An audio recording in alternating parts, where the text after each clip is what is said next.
remercie le secrétaire général pour ses observations et donne la parole à Madame Rosemarie Di Carlo. Madam President, we meet. Merci Madame la Présidente.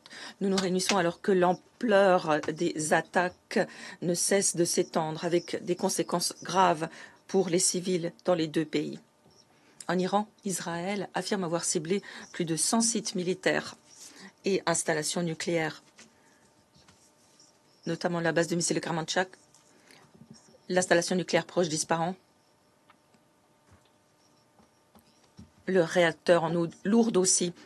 Dans le même temps, les bâtiments du gouvernement, des maisons, des quartiers résidentiels, des usines, des hôpitaux, des aéroports, des raffineries ont été frappés à Téhéran et autour, à Ispahan, Tabriz, entre autres nombreuses villes frappées. Les bombardements du 17 juin de la chaîne de télévision numéro 1 aura été un moment glaçant. Des résidents de Téhéran et d'autres villes ont reçu des alertes pour évacuer à plusieurs reprises. L'Iran a fermé son espace aérien jusqu'à nouvel ordre. Des points de passage à la frontière ont également été fermés. En Israël, des quartiers résidentiels, des infrastructures essentielles ont été frappés dans tout le pays, notamment à Tel Aviv, Haïfa, Bat Yam, Dimona, Petah Tikva et Eilat. Plusieurs sites civils ont été directement touchés par les frappes aériennes iraniennes, notamment l'Institut de recherche Weizmann, le complexe pétrochimique d'Haïfa et hier, le centre médical de Soroka à Beersheba. L'urgence nationale reste en vigueur. Le transport aérien est considérablement limité. Plusieurs zones en Cisjordanie occupées ont aussi été touchées. Des points de contrôle affectent le déplacement des Palestiniens. Dans toute la région, l'espace aérien demeure considérablement empêché de fonctionner du fait de la situation entre l'Iran et Israël, mais aussi en Syrie, en Jordanie, au Liban, en Irak et au-delà. L'intensification des attaques et des contre-attaques a fait des centaines de victimes parmi les civils, des victimes mortelles en Iran et en Israël. Selon le ministère de la Santé iranien, au 19 juin, 224 personnes ont été tuées et plus de 2500 ont été blessées dans le cadre des frappes aériennes menées par Israël en Iran.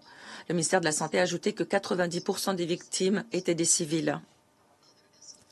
D'autres estimations fondées sur des estimations de groupes des droits humains et d'ONG suggèrent 2 fois plus de morts que le chiffre officiel avancé.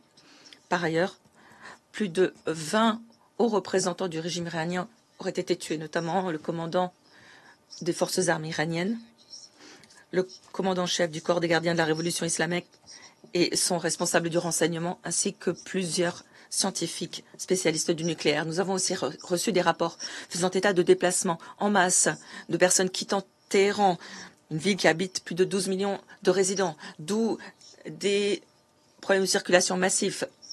Les queues pour trouver de l'essence s'allongent du fait de la pénurie de carburant, ce qui entrave encore les déplacements. Nombreux sont ceux qui demeurent piégés dans leur maison à Téhéran parce qu'ils n'ont nulle part où aller. En l'absence d'abri,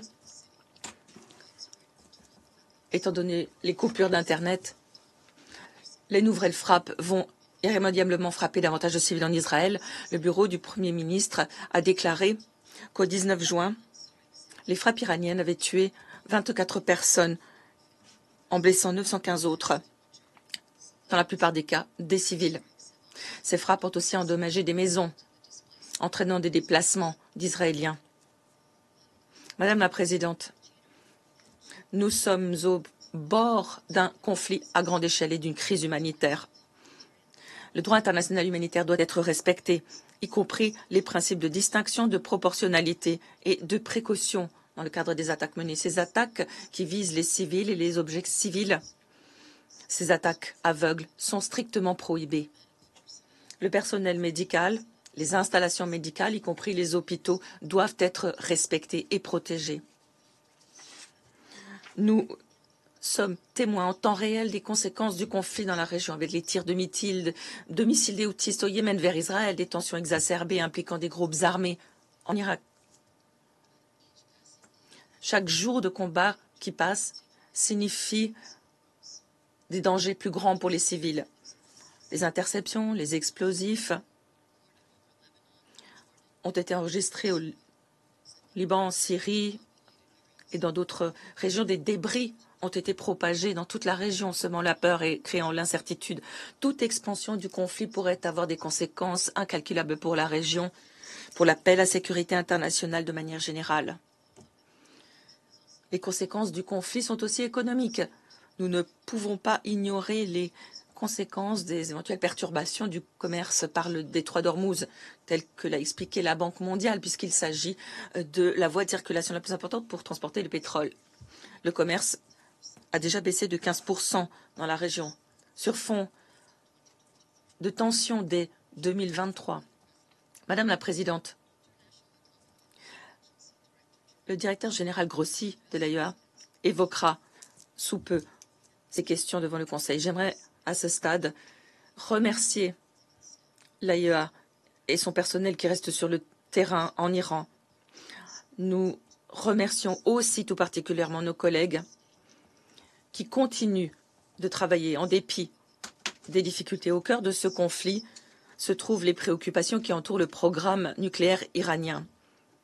Comme le secrétaire général l'a déclaré, le meilleur moyen de faire face à ces préoccupations consiste à reprendre le dialogue pour parvenir à une solution négociée. Mais la fenêtre qui s'offre à nous pour éviter une escalade catastrophique, pour parvenir à un règlement pacifique, n'est pas encore fermée. J'en veux pour preuve les récentes démarches positives au plan diplomatique. Nous félicitons des pourparlers entre le ministre des Affaires étrangères de la France, de l'Allemagne, du Royaume-Uni et de l'Iran à Genève aujourd'hui.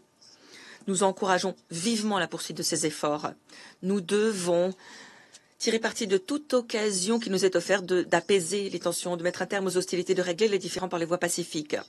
La charte qui nous lie toutes et tous l'impose. Jamais par le passé l'impératif de la diplomatie n'a été plus grand. Merci.